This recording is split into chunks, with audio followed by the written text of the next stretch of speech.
I'd like to welcome everybody to our first Hilton Distinguished Entrepreneur Speaker event of 2009.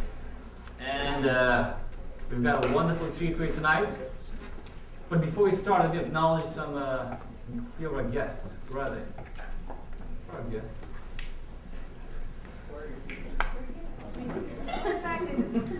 Where we got? All the way back. Oh, okay, good, okay, all right. Alan Huang, where are you? Just stand up. How about a little applause? VP of Operations. Stephen Lowe, also VP of Greater LA. Jeff Quay, Regional Director of West LA, that's us. And you like this person, Ani Avanesian, Director of Recruiting.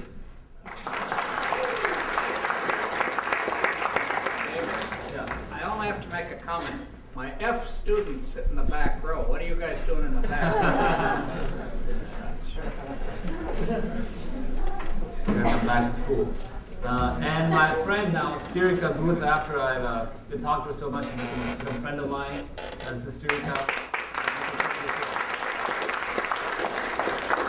Okay, by the way, as you can tell, Grandpa Fred is here. He's on sabbatical, but still made it here. How about a little applause for Grandpa Fred? He ain't getting recognition, so I can give it to him. Okay, so I'm very excited about today's speaker for several reasons. I don't know if you guys noticed, but anybody been to the Dodgers Stadium lately? Dodgers Stadium? You know, I used to go to Dodgers games, and I used to get a Dodger dog. How many people have a Dodger dog? Everybody. And a few years ago, it just all dawned on me that now at Dodger games, my choice for food now is a Dodger dog and 2-item combo. When did Chinese food become like mainstream American food that you can find in baseball games? The same thing with Staples Center. Did you guys notice? Yeah. A lot of restaurateurs I know, they want their food to become mainstream. You know, almost anybody I know, and very few people are able to achieve that. Mr. Cheung is also a great, fabulous American success story. He came here when he was, how old were you? 18. 18. And saved some money, started one location, started one more. Now he's got 1150? A little north of 1200. Okay, so plus minus Close 100. enough. Okay, so it changes every time I look at the stats. So I started thinking, gosh, you know, what an advantage all my students have to be even more successful than Mr. Cheung, right? You guys are born here, most of you. You guys have friends, families here. You guys speak the language. You guys should be even more successful than our guest. And that's the whole point of these speaker events. That's the reason Dr. Kiesner started this event, that we bring great speakers, great entrepreneurs, and the point is, you look at them and you go, wow, you know, I think I could do what these guys did. Okay? And you guys have an advantage over Mr. Cheung. He didn't come here until he was 18. And he landed in Kansas first. He wasn't even that smart, right? Didn't come to California, landed in Kansas. How did he land in Kansas? Still the same. And lastly, I'm really impressed about his organization. Whenever I go to Panda Express, I'm impressed how well-trained the employees are and how calm they are under pressure. And that's a testament to all the VPs in the back also. What I find out is the organization really cares about the employees, how they feel, their personal lives, their hobbies, and so on. Very interesting, unusual organization. Lastly, Panda Cares is an organization that donates time and resources to education, disaster relief, and so on. So I knew that over the years, and I thought, this is the kind of entrepreneur I want to bring to LMU. want my students to learn from this man. So I'm very excited that we have him here today. So LMU, how about a real warm applause? Welcome to for Mr. Cheung.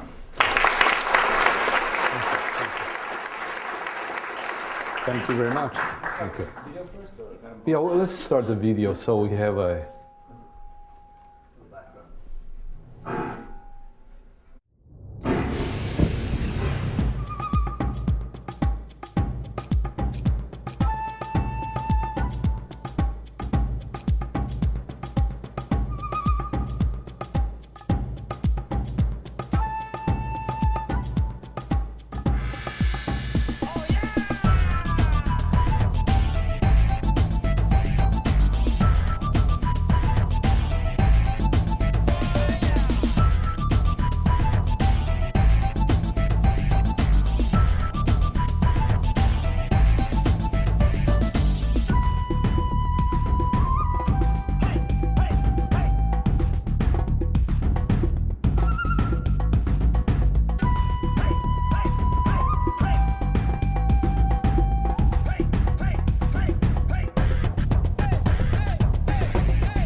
Welcome to Panda Restaurant Group.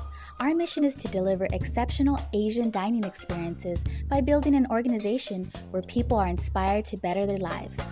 The values of Panda Restaurant Group are expressed as PRG with G to the power of 3. Proactive, respect win-win, growth, great operations, and giving.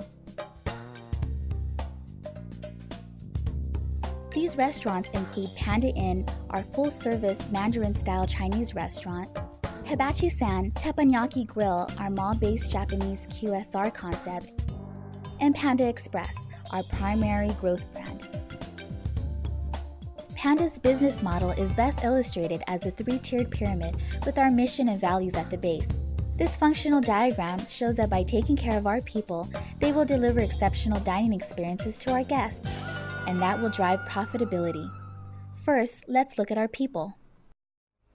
In order to consistently meet the high expectations of creating highly satisfied guests and exceptional dining experiences, Panda invests in people. The next level of the Panda Growth Pyramid illustrates our commitment to our guests. That begins with serving our guests great food. Great service is also a key component to satisfying our guests. Great ambiance is another important factor. A visit to Panda will be one of simple, enjoyable discoveries that create a bridge between cultures. We will energize our guests with the aromas, flavors, and culinary skills of China. We will enlighten our guests about the wonders of Chinese culture and care for them with gracious hospitality. Recently, we expanded our advertising efforts to include TV. Enjoy this commercial featuring our new spokesbearers, Eddie and Tom Tom, as they introduce Panda's newest creation, Beijing beef. Look at that. They're tormenting us, Tom Tom. They're eating that delectable Panda Express Beijing beef right in front of us while we're stuck here with this bamboo. Well, that is completely uncalled for. You people are lame. You're lame. I say we turn our backs and protest. I'm with you, pal. Introducing Panda's new Beijing beef. Crispy strips of marinated beef with a tangy sweet and spicy sauce. It just might be our tastiest dish yet, and it's only at Panda Express. Talk to the backside, people. Today, there are over 1,000 Panda Express locations throughout 36 states, Puerto Rico, and Japan, including street locations such as freestanding drive-thrus. The final level of our growth pyramid illustrates reaching our financial goals. The diversity of our venues and execution of our brand promise, coupled with unparalleled operations, has driven us to the top of the Asian QSR segment. Panda Express is far and away the industry leader. That amounted to over $1 billion in system-wide sales in 2007, with an earnings compounded annual growth rate of 24%. Over the next 3 years, we plan to continue this aggressive growth. By 2010, we estimate over 1,500 units and over 1.7 billion in sales. Panda Restaurant Group is the world leader in quality Chinese food service. For over 30 years, we've been delivering exceptional Asian dining experiences. As we look towards the future, we will build on what we do best, making a positive impact with our people, our guests, and our communities.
Thank you very much for being here. I've been asked to come and talk to you about my experience, and I'll talk a little bit about it, and then we'll take a lot of time to maybe answer questions, what you like to know. I graduated from graduate school in 1972, and actually, by accident, I was asked by my cousin to come over and help him to run a restaurant. And I have never run a restaurant before. And the closest I've done was waiting on tables every summer, every holidays in New York City. And so I wasn't planning anything else to do, so I accepted that challenge. And it turned out probably was one of the best decisions that I made, And I think California, in those days, is not as competitive, But I worked with my cousin, and even though I didn't have any trainings as manager, but I felt I was very comfortable taking charge. I felt that I wanted to make a difference. I wanted to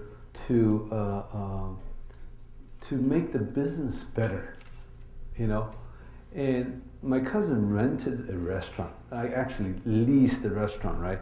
And then I was like, "Gosh, you're from a foreign country and you don't speak English, and you are, they landed in DC, and you lease the restaurant in Hollywood. How does that happen, right? How does that happen? Are you sure you're not being cheated?" Okay, because I've never heard. Usually restaurants, you either buy a restaurant, existing restaurant, when somebody else don't do well, and very seldom I hear people about a leasing restaurant. But anyway, I went out to Washington and pick up their kids in the Audi and loaded everyone and drove all the way across to California. And that's, started my career as a manager on Highland Avenue. The restaurant's still there, but it's now under a different name. Like I said, my focus right away was to figure out what can I do to increase the business. And the restaurant I took over is called Ting Ho Restaurant.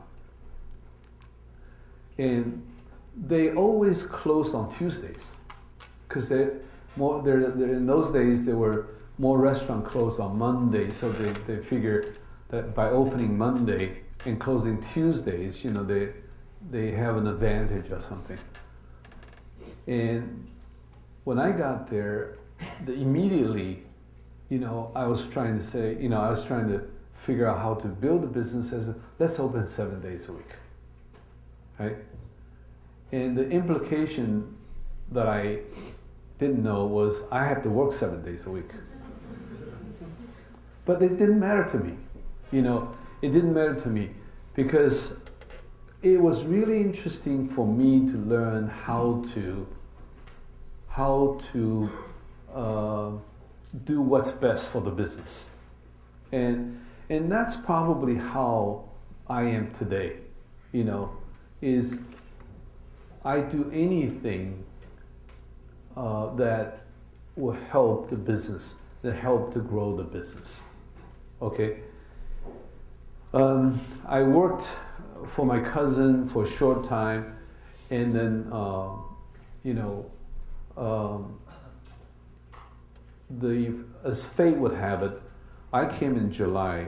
My family immigrated to this country in October. So I started looking for places to open. And, you know, by looking and so forth, and I was lucky enough, you know, to meet some good people. And one day I got a call and said, you know, there's a restaurant in east side of Pasadena and it's not open anymore. And it's one of the luckiest things is that normally you have to, when the restaurant closes, you have to pay for it, you know. You have to pay to buy a restaurant and then put in your money to fix it up, right?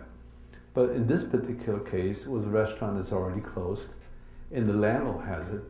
So all he was interested in is somebody to take over and pay him rent, you know. So we didn't have to spend money to buy the restaurant. And we couldn't have you know, we have very little money to begin with. When I started the business, when we started the business, you know, my father worked for many, many years and only had about $20,000 to show for, you know. And by the time we get to the date of opening or deciding to take over the restaurant, he only had $15,000 left, right? And then we borrowed from my cousin $15,000, and we took in a partner for $10,000, and $40,000 plus. I went to the bank and to get an SBA loan, and I only wanted $10,000. That's how I figure, you know. That's how I figure. That's what we needed. Actually, the banker convinced me to take $20,000. The paperwork was so much anyway, right? You might as well ask for a little bit more. And you know, for $60,000, even those days, $60,000 was not a lot of money. You know, today, I mean, you can buy a car, right? You know, there's some cars cost more than $60,000. And that's how we got started. And the first month, I remember, the first month we did $12,000. And this is like whole family working together. My father, my mother, and I have a brother and a sister, you know. And talking about how difficult to begin with, you know. And yet, you know, before I opened the restaurant, I spent so much time like checking out my competition and to see what are they doing, what kind of food they're serving, and what kind of prices they are, you know, how the store looked and so forth, right? You know, and I was actually much more optimistic about if I open the place, it's going to be, you know, it's going to be much better than starting up so slowly. And on a Monday, for example, on a Monday, we could do like $100. $100. You know, I used to make $100 a day waiting on table. That's not revenue, that's all profit, you know. So, and even though let's say, you know, if we would do $1,000 on a Saturday, come Monday, is that really dead? And I think, looking back, I think that may have been a blessing, is that I become so desperate that every customer that came in was so very important to me, right? Okay, I try to just really go out of my way to be nice to people.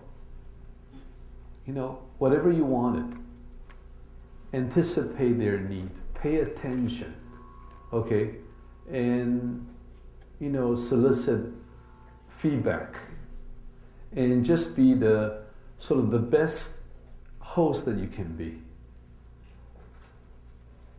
And this actually went on for a while, but one of the breakthrough for me in those days is when we couldn't afford to buy a liquor license. And I don't know what today the liquor license cost, but that was a lot of money. Okay, and so my father actually had to go out and borrow some money. So instead of borrowing money, my father asked one of his friends to co-sign, a loan, and so we got a liquor license. After we got the liquor license, business have gone up quite a bit, so the importance of availability of liquor in those days are very big. I remember after we got the liquor license, our business have never gone down below $400. And I mean, there were so many little changes that I made, with, for example, when you open a restaurant, you take other people's menu. You kind of copy it, but you cut a piece out here and cut a piece out there, and try to print it and try to make it look really nice, okay, better than other people. And I actually, in those days, if you go to a Chinese restaurant, it's red and white walls and feel like lanterns, hanging in the middle of the hallway. That's atmosphere. We actually hired an interior decorator, had like a color scheme and all of that. Even with all of that, the business was not easy to begin with.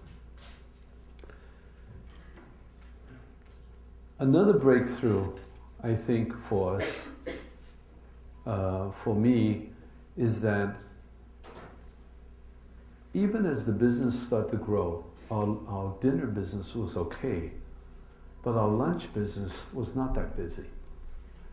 And you guys wouldn't know it, is that in the old days, you have your regular menu and you slide in like a lunch special, and those items are not necessarily the most popular item, okay, but it's like everybody else is doing it that way, so you learn to adapt and you put in those items that people really don't really care very much for. And it took me a long time to try to figure out, this is really stupid. People don't really want to pay dinner prices during lunchtime, right? And yet, you don't give people the popular dishes that people come to order in dinner. What are you doing that for? So, after thinking and rethinking, I put together a really nice lunch menu.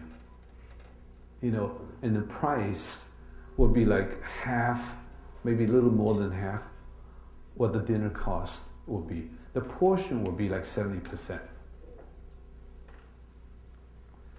Boy, that was a hit. That was a hit, And we opened the store in 1973, in June 29th, 1973. In 1997, out of 14 meals, we probably had 12 meals that people would line up. lunch and dinner, except Saturday and Sunday. Saturday and Sunday we didn't offer the lunch menu anymore, just regular dinner menu, right? You know, and we were so busy that I remodeled our restaurant like so many times, and so I could serve more guests. For example, you know, when you go to a restaurant, most guests, you know, most of the time there are more two people than four, you know, four or more. But when you go to a restaurant, there's a lot of four tops, and you put two people on it. So that means you're wasting 2 extra seats, right? Okay, so I had to all that figured out. I changed like 3 4 tops to 5 2 tops, and then they can flip up a little bit.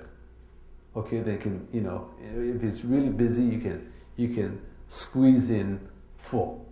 Okay, and I even moved the kitchen door. You know, where in front of the kitchen, it was kind of noisy anyway, you know, if you sit around the kitchen. I closed that kitchen door. Okay, I was able to put like 2 more booths, right? 2 more 4 tops. And I did so many of these little things to increase revenue, you know, because it was really important. In the height of the restaurants, when I was running it, you know, the restaurant would be full by 5 o'clock, right? And we run the most efficient operations. Because I was so desperate, if people come in, even though the waiting may be an hour, I can't tell them an hour. You know, I tell them 45 minutes. Then I gotta have everybody hustle, you know, to make sure that, you know, to make sure our guests are served quickly. So when you go to Panda Inn, okay, and you sit down, you don't have to wait a long time for the food to come. And also, our turnover is so quick, is the guests, before they reach the front door, the new guest is coming in, the new table is set. And that's how aggressive that I have to run the restaurant like that. You know, and I think looking back, I say this is really a blessing, is that when you're so desperate and when you start with nothing, I think you have to figure out, like, with everything, you have to think about everything. You have to think about what changes, little changes that you can make, you know, and you do a lot of thinking. I spend a lot of time with our guests. And I say this, you know, even today, if I go to the restaurant, I haven't been working in the stores for a long time now. Maybe, 20 years. I haven't been, you know, working in the store for many years. But I can still go to the store and people still know me. Because the intimacy, the level of intimacy was so different. You know, I know their names, I know their family, I know their friends, you know, I know who's dating who and, you know, who's doing what, you know. And, you know, I think I could have been a very good gossip columnist if I didn't make it as the restaurant guy, right? But that's the spirit in which today is still is the same thing, you know. I also think that because we treat our guests very sincerely, you know, and I think you get the same feedback. I remember do things, for example, when the guests from out of town get stranded because the taxi didn't show up. I would take my car and take them to the hotel. All things like that. When one of our customers staying in the hospital, I would send soup, take soup and feed them, right? And those kind of things, but never feel like you have enough. Even when it's really, really busy, I don't want to lose anybody. I remember, when we're so crowded that people cannot even come in. Because the front door, you open the front door, it's like people. It's a very small place. And they'll stick their head in, and they'll be leaving, right? And I'll go back and, I'll leave my post, and I go back and I'll hijack them. I'll tell them, hey, come over and let me buy you a drink. And most of the people, they'll stay. So that's the spirit, in which we have built our business. Probably at this point I could start to maybe answer some of your questions. I'll start out. Okay. Please tell them about Panda Cares.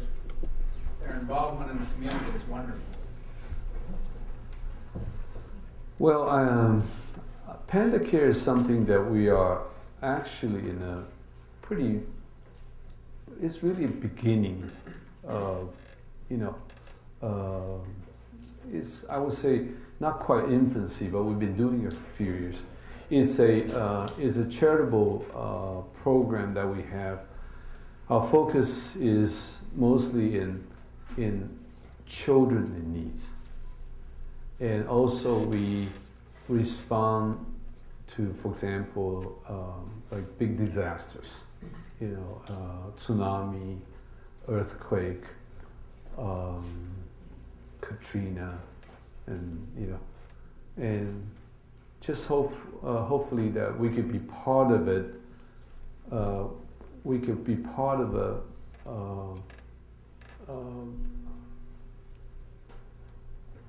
to help the community to get back on their feet. And we're also very interested, for example, in education. So this year, we're actually helping the Rosemead and the Garfield districts to sort of learn a different way of teaching, and they're learning from a school from North Carolina called ABComb School. And ABComb is a magnet school. They do a wonderful job in training young kids how to be a good people, be a good. It's really about character training. So we're trying to help introduce that, and so by supporting them to go and learn from ABComb School, and hopefully that our school will change and be benefit to our kids. I think the things that we do on these kind of things that we do, there's really thoughts that's not just about do good only, but I think everything is about sort of learning a different habit. When you talk about giving is not easy, but giving, once you start to learn about giving, okay, and it becomes much easier to do, and it's really fun. It's actually very gratifying, right?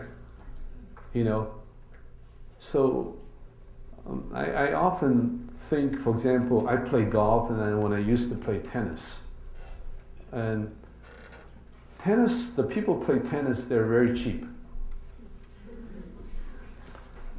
Okay, because they're not used to sort of going out, spend money. You know, you buy a can of 3 balls, you can bang around all day. And the next time, right? And it's like, what, less than $3, right? I mean, boy, you play golf, you step on the course, it's $100. Okay? And you lose a ball, it's another $5. You know, you hire a caddy, it's $50. Okay, you go to a snack bar, you spend, you know, some money buying food, and afterwards you have a drink. So we really train to spend money.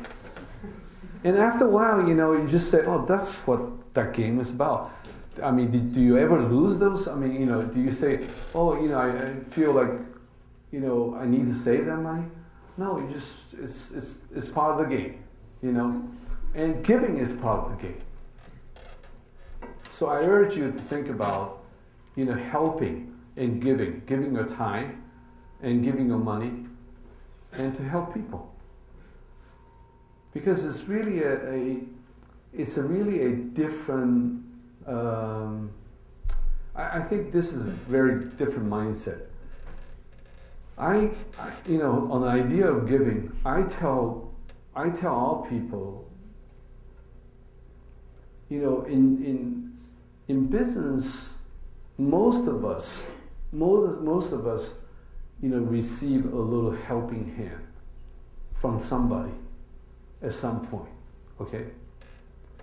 And in life, it's the same way. If I was to pick someone to be my friend, okay, of course I'm going to pick someone that's a giver, right? And some people are so stupid, they're so stingy that they have no friends. Or they have the kind of friends that won't help them. So focus on, you know, go out and make a lot of money, but don't be so stingy about, you know, spending money with, especially with people, with friends. Okay, and that's hard to do. That's hard to do. That's why we need to practice. So maybe, you know, you need to think about maybe give some money to your favorite charity, you know, budget that and, you know, send it monthly or quarterly or whatever. I don't know if this is the most interesting topic that you want to know, but, you know, Two questions. You said you opened your first business in South Pasadena? In Pasadena. Pasadena? Mm-hmm. Okay. And then also, on an international level, why did you choose to open your business in Puerto Rico and Japan? Is that correct? Yeah, I used to live in Japan. Oh, okay. I used to live in Japan, and because sort of it's kind of a reactive thing. Is it harder to open internationally than compared to domestic? I think it's very difficult to open internationally. I also think we have done, our business is mostly company owned. You know, we really don't franchise. I mean, we license few stores here and there, you know, probably a handful, okay. I like the idea of control, better control. And, you know, I like to, you know, place my own bet and, you know, win or lose, right? And so with franchising, there's a lot of people that do a good job, but, you know, our brand, you know, we're expanding as fast as we can anyway. You know, I mean, last year we opened 162 stores. And so we're constrained by sort of availability of good sites and not by capital, you know. And we also have pretty good people. And so international, you know, I mean, if you just get like what, few percent, you know, when you franchise it out, right? You get a few percent and then you spend few percent. you know, to monitor and help.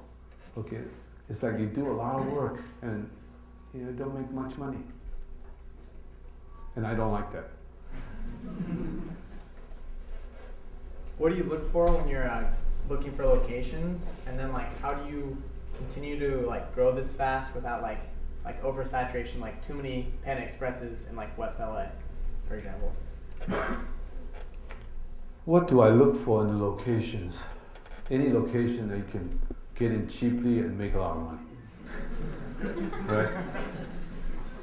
But there lies the difficulty. I think location, you know, in our business about location is I would say diligence. Is how diligent you are in terms of selecting the site. I remember, for example, you know, initially when you open a restaurant, when I open a restaurant, okay, you go there, you know, in the noontime, you go there in the afternoon, you go there during the week, you go there during the weekend, you know, and you probably visit the site, you know, 10 times, 20 times, you know, in every moment that you have available, you take a friend and you say, what do you think about this location, right? Okay. And I think that's the important. You know, when you do 160, you can't do it like this. But how do you get the people that work for you and to be very diligent, you know? So to do that, I think I have to be very diligent. You know, I sit on the real estate approval committee, and I approve every single site. I approve everything. And I also, there's two things that I do. One thing is about real estate, and the other thing is about hiring. Okay, anyone that wants to work in our support center, I'd like to meet them before they're hired. You know, it's amazing, you know, one thing is we don't hire as many people. And we don't have as many best sites. If the people, our business is the people and the sites are our lifelines, right? So if you really think that's those things that are important, then spend time. One or two more questions.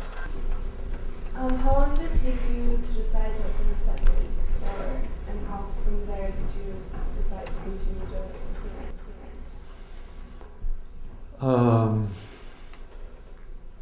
I don't think, you know, I mean, I actually opened a second store with a friend of mine in Chinatown. Okay, it was like 5 years later. Okay, but away, you know, not with my family, you know, not with my, you know.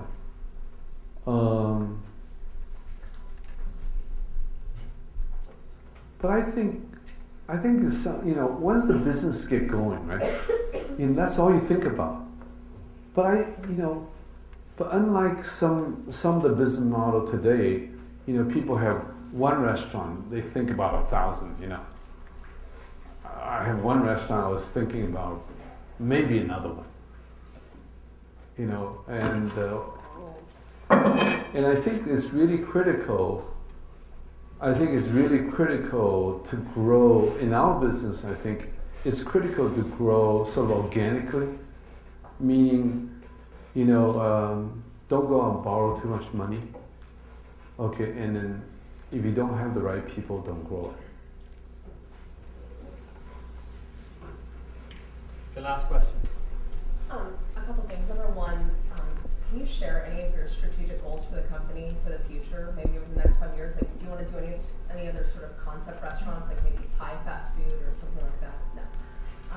Do you have any? Maybe I'll help you. Please. Do you have any like maybe share one of your personal goals for yourself over the next 5 years. And one comment, my friend says she's so sad that the Thai cashew chicken is gone. Well, we can make arrangements.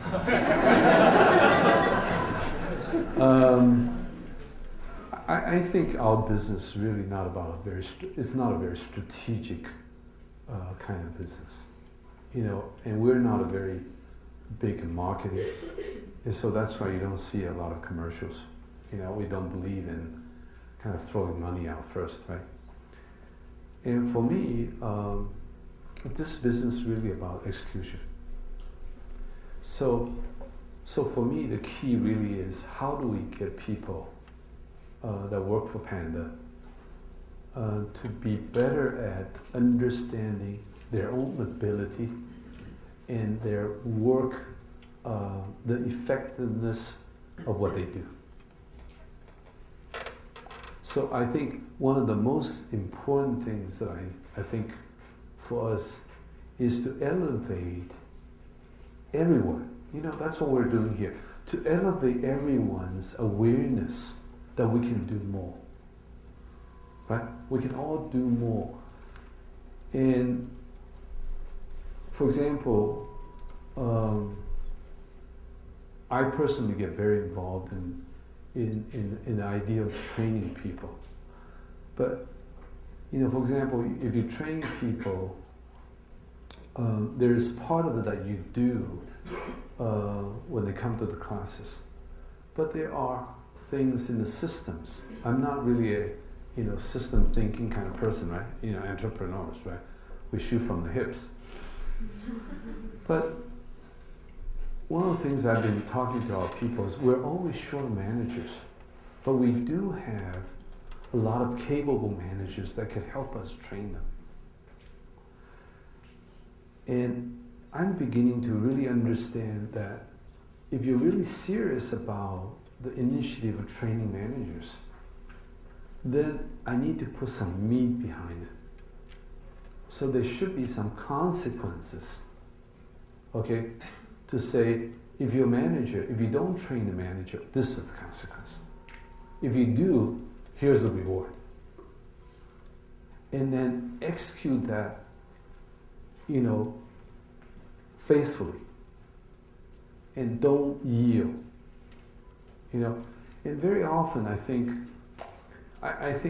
at Panda, I think we could do a better job, for example, try to understand in the do's and don'ts.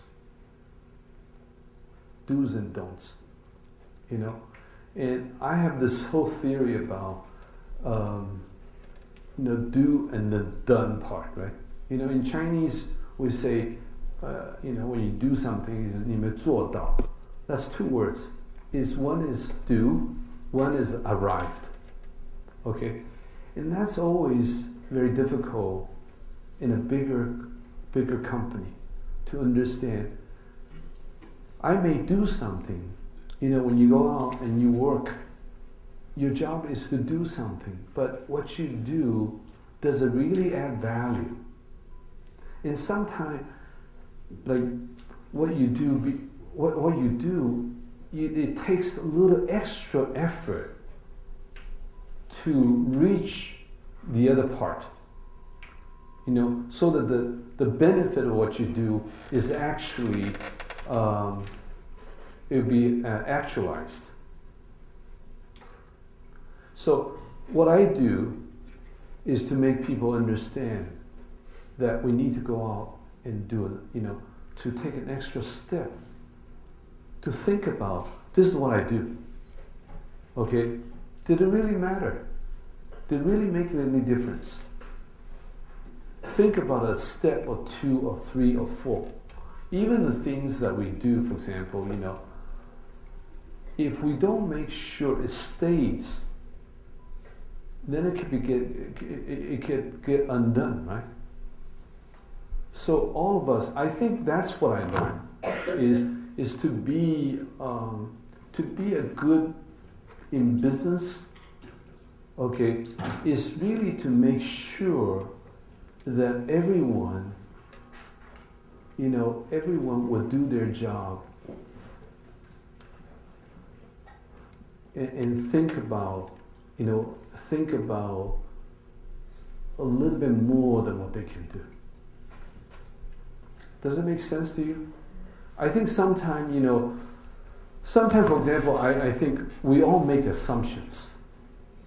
You know, there's a book called For Agreement. Have you seen it?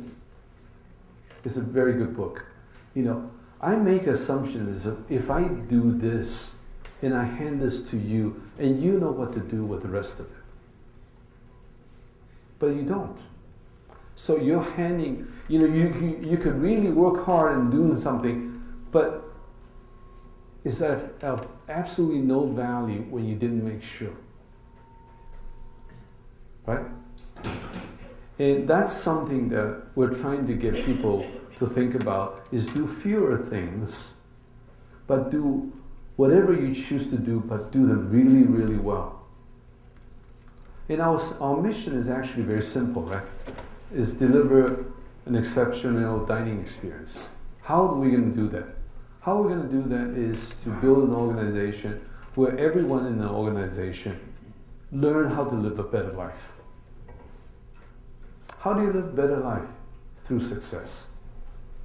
Because I cannot force any one of our people, I cannot force them to say, you got to go out and give better service. What I can do is to say, hey, somebody used to start, you know, from a counter help, used to make minimum wages, or a little bit more than minimum wages. Panda minimum wage is higher than the minimum wage. You know, we have $1 over the minimum, or something like that. But a lot of our people, for example, start from there, okay, and now they're manager. They make $50,000, $60,000, $70,000, okay. They can take care of their own needs, take care of their own families, you know, and be self-sufficient. That's when they can go out and help other people. That's when they can go out, be nice to the customers. Don't you think so? You know, and that's our model. And it's worked very, very well, by the way. You know, I think about better life is to have better habits. Okay. I don't know, you guys read the 7 Habits of Highly Effective People? I would recommend that. If you happen to look for a job at Panda, okay, you have to read that before you get an interview. So we take this sort of learning and change the way you think, okay, very seriously. Because I think, I didn't know where, you know, I didn't know today we have 1,200 stores and growing, right? I didn't know I was going to be here. But there's certain things that I do differently than other people, enable me to be in the position to be able to do this. It's just like going out, you know, if you want to be strong, if you want to be physically strong, if you want to be healthy, you need to do certain things differently. And some of the people are in very good shape. You say, how come you're such a good shape? He says, I don't know. Okay, I just do these certain things, right? Right? And that's, you know, it could be as easy as that, is to get everyone get on the bandwagon of learning to do the right things. Okay, and I think for all of you, the young people, you know, start, you know, one thing that I would say, start to think about, you know, workout.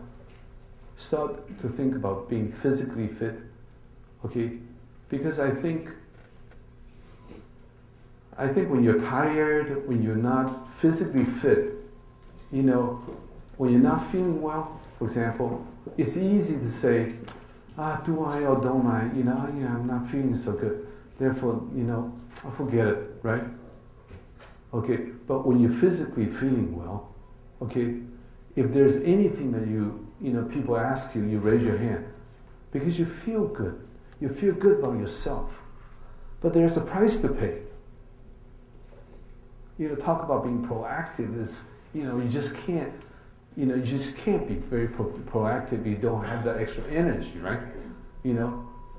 So those are the things that we're trying to we're trying to preach to our people, the simple things, you know, continuous learning, and be a teacher, you know, learn so you can share with others.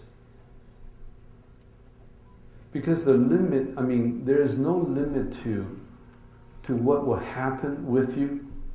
You know, if you watch too much TV, if you like to play computer games too much, you know, make a little adjustment. Make a little adjustment. So that you will position yourself always on the right side of the equation. Do you understand? You know, if I have a better habit than other people, I have a better chance. Don't you think so? Okay, what is physically, mentally, emotionally, spiritually, right? Okay, if I'm always adjusting, just moving a little bit, changing a little bit, don't you think success will be easy? Thank you. I know I'm taking too much time.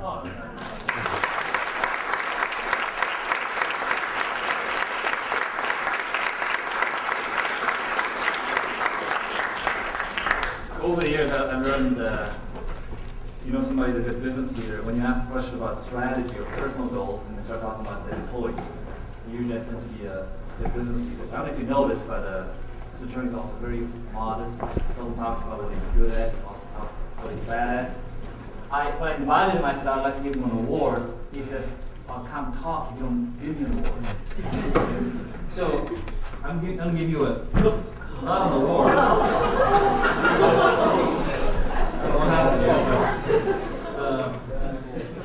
I may give you a souvenir instead, but we'll put this together. And I told him not to do that, you see. You know? Okay, how about another applause for